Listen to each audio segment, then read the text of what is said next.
What is up, yo guys? It is Paul Chavez, Walk for Peace 2020.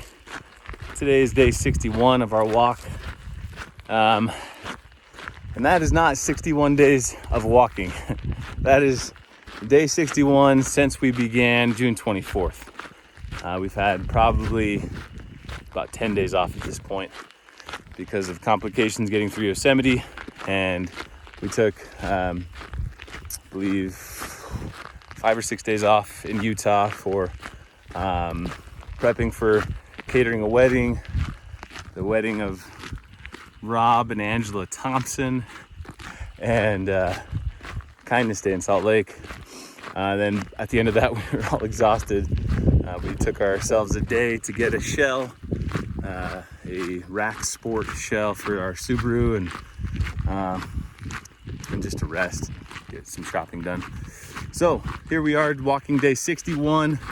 James and I are about to walk into Utah. Yesterday and today we did the leapfrog strategy, the relay strategy. Yesterday I walked 10 miles. James walked 12.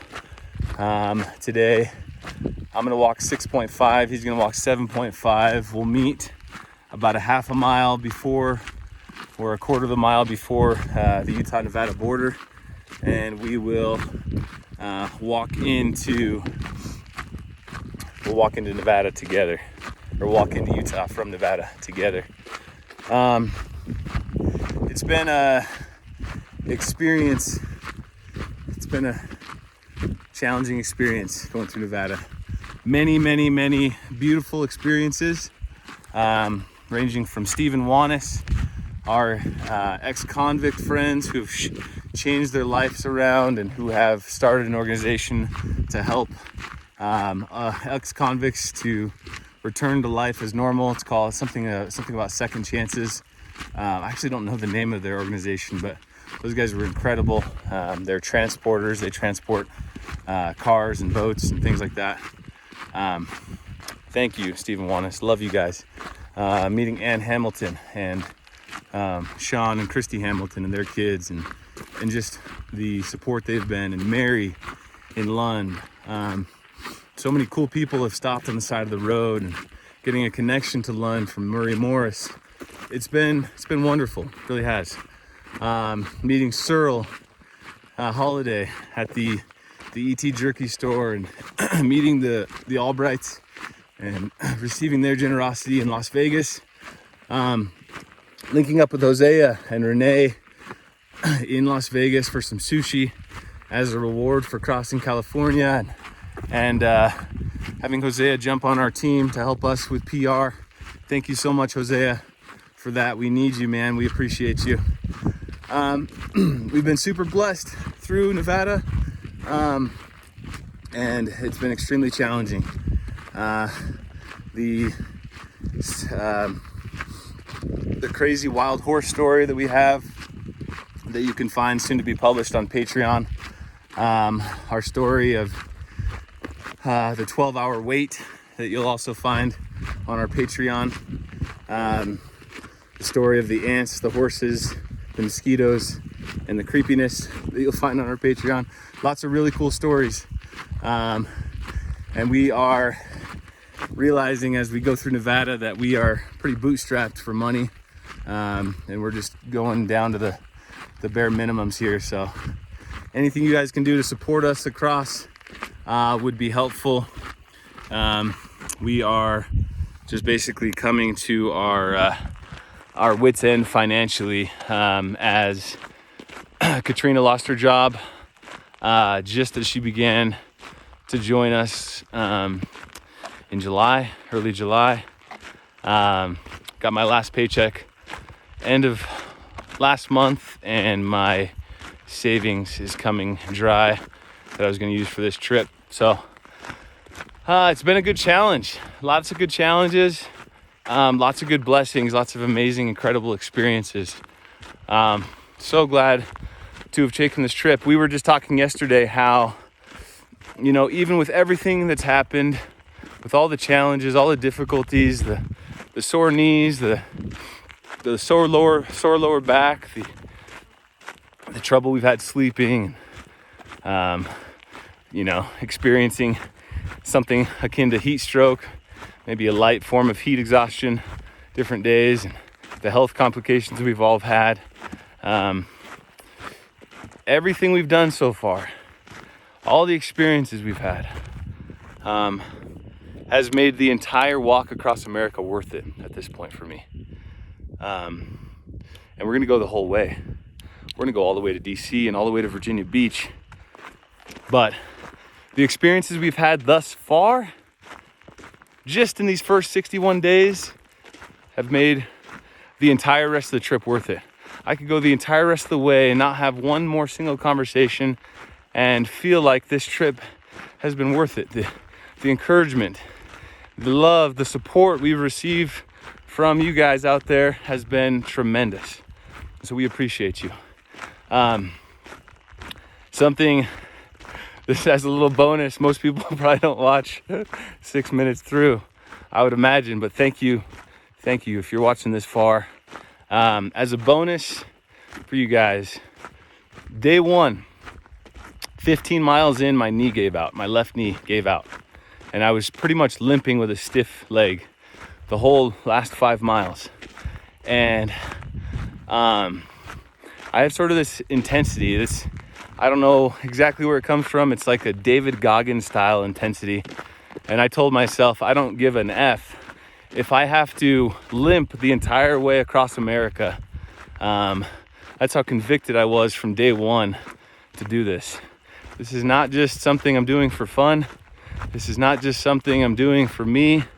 This is something, there was a level of excitement and a level of pressing that I felt this is something I need to do. And I felt since before we even started the walk that God is in this walk.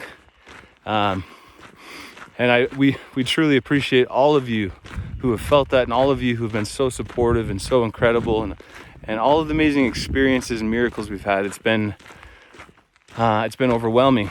But there's been several days now where the knee pain comes back. Just the other day, it was day 58 or 59, and my knee was killing me. My lower left back was on fire. And it just sort of made me dig deep into the why. Why is it that I'm doing this? Why is it that I'm walking across America? And it's for something greater. I think part of it, I'm seeing students come on to different lives. You know who you are out there. The students I've had in the past. I worked as a teacher at Lake Ridge Junior High School. Taught 8th grade U.S. history. I worked as a substitute teacher for 6 months. I worked as a teacher at Crestview Preparatory High School, teaching 9th through 12th grade. And a big part of my why in life, having faced a lot of difficult things as a young kid, bullying, emotional trauma, dealing with really people who, close to me that, dealt with some really difficult emotional trauma as a young child. And, dealing with depression, anxiety, suicidal ideation as a teenager going into my early 20s. And even with that, and aside from that, I've had a desire from a young age to make an impact in this world and to make a change. I am a different creature, I feel like, a lot of the time, a different breed than most. I grew up wired differently. When I was a kid, I was one that would buck the system, where I noticed most people around me were sort of towing the line. I was ADD, I was ADHD. I was always crawling, always crawling to get out and to go and to move and to play. And I just believe that there's something wired, programmed into each of us. There's a calling. There's a movement. There's an ambition inside each of us to live a certain way and to do a certain thing and to be a certain person. And I think part of this walk is finding that person, tapping into those roots, those deep roots that those huge, redwood trees tap into, and trees down in South America that are linked all together. This is, I think, finding a greater purpose, finding a greater vision, finding a greater meaning for life, doing this walk. And for all those of you who've supported me, who've cheered me on over the years, I thank you so much. This is not about me. It is not about me, but it's about all of us. All of us finding that deeper meaning, finding that greater level of peace, finding that more abundant level of love, acceptance, and kindness. Because really what it starts with is, do we truly love ourselves? Are we truly at peace ourselves? Do we truly accept ourselves? And are we kind to ourselves? And I think when we can start to do that for ourselves, truly, humbly, and with full purpose of heart, I think then we can fully and totally do the same for others. So hopefully that all makes sense. God bless. I hope that if any of you, my students, or any of you, in your early teens who are watching this and who are following this journey, I hope that you'll continue to press forward, continue to dig deep into yourself, to explore your interests, to love yourself, and to recognize there is truly greatness in you. There's greatness in all of us. We have a seed of divinity planted, each of us do, inside of our souls. Much love. God bless. Thank you for the support. Thank you for the shares. Please continue to do so. Share this on your social medias, your Facebook, Instagram, Twitter, LinkedIn, TikTok. Please share it. We need your support, you guys, getting across this thing. God bless. Peace out. Much love. Take care.